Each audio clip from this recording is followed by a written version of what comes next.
আমার কলিজা কাটতে দিল, আমার ঋণ শেষ হয়। আর এরা বলতেন এরার পর আপনারা ভোটাররা যেভাবে আমার না জানেন না বুঝছা আমার আপনারা ভোট দিচ্ছেন, দোয়া করছেন, খালি এমপি বানান নাই, সারা বাংলাদেশের নেতা বানাই দিচ্ছেন আমার আপনারা।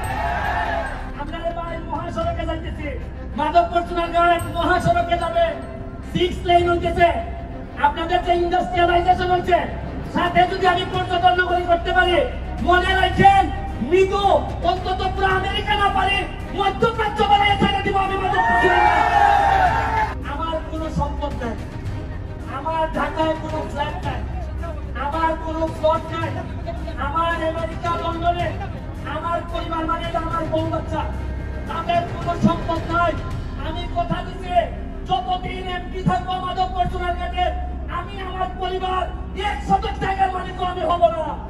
আমি এমপি যদি নিজেই মাল বানাই না, আমার জনগণের দেখুন সময়। এমপি ব্যারিস্টার সুমনের সকল আপডেট নিউজ সবার আগে দেখতে ব্যারিস্টার মিডিয়া চ্যানেলটি সাবস্ক্রাইব করে আমাদের সাথে থাকুন। ধন্যবাদ।